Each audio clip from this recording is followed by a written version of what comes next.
Okay, we're leaving the gazebo area. I had sat here and walked about, I'll show you where I walked to, but I didn't realize that this cross is actually somebody's grave. So I wanted to show you guys this briefly, but when I was reading, I was sitting here and I was reading whoa, we got mice. I was reading the epitaph, William David Johnson, and I turned around and a bird almost hit me in the head.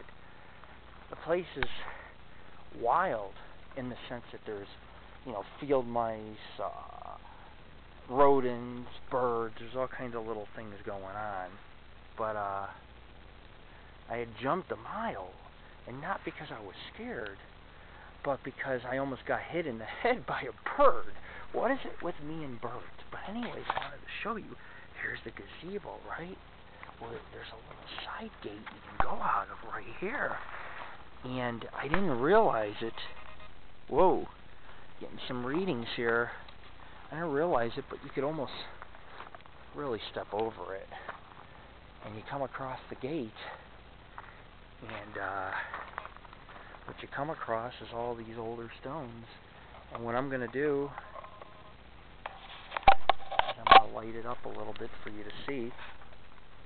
This will be our last video, and then what I'm going to do is get a self-shot of myself in the cemetery.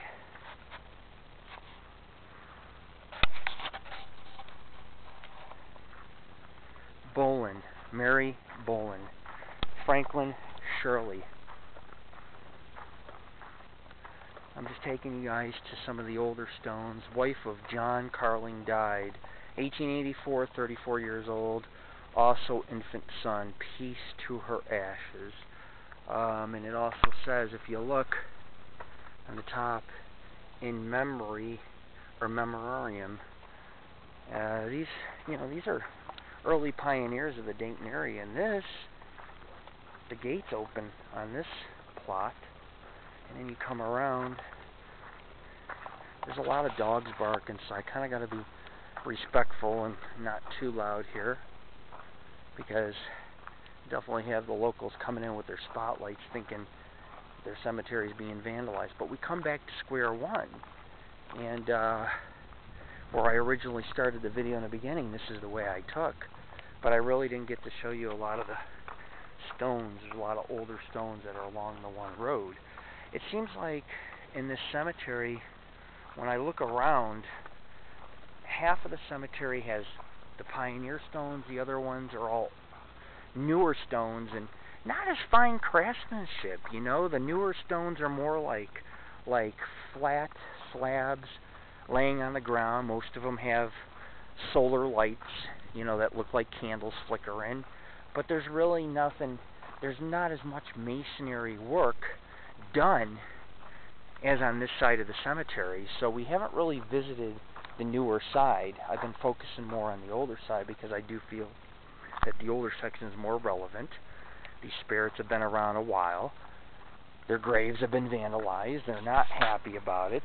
And you look at this. This is it's a work of art. Look at that.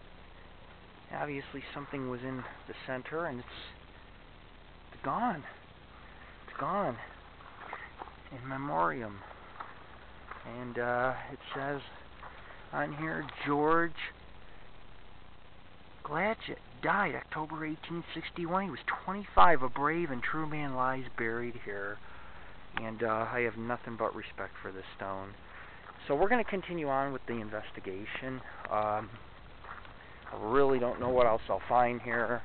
Like I said, I'm by myself. It's really kind of unfortunate because I've spent a long time doing investigations, and everybody wants to do this, but nobody takes the paranormal serious, and it always ends up that I'm the guy that's by myself investigating, and then when people find out that you're going to be on television, everybody wants to be your friend. They all want to be a part of the Paranormal Ghost Society.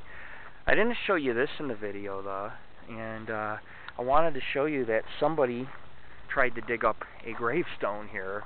It's got a Mason symbol. It says James Newman, and if you look, there's a pit somebody's been digging, grave digging.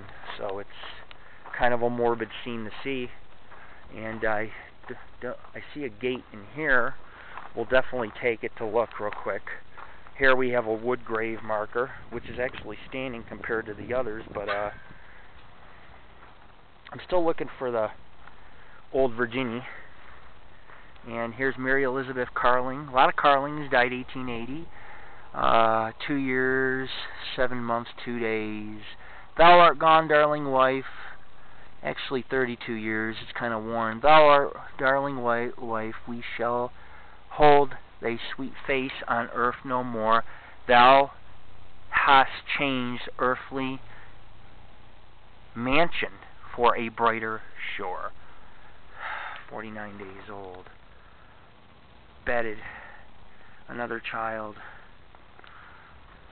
John Newman, 20 years old.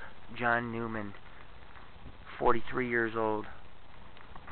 Elizabeth, wife of John Newman, 68 years old. James Hoffman, 1892, 57 years old.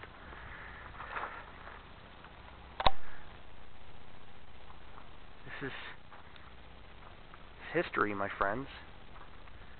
Not just history, but this is Lord Rick. And we'll continue some photos. We're about to wrap up the investigation. I'm sorry if the night vision's a little poor. Unfortunately, when we were robbed, I was never able to get a better night vision camera. So we do with what we got, just to show you guys we are here. And I kind of, as your host, kind of direct you towards the cemetery with this, show you some of the older stones. We're going to find Old Virginie before we go, or at least try, and then we're going to wrap up the investigation. Check us out, www.paranormalghostsociety.org.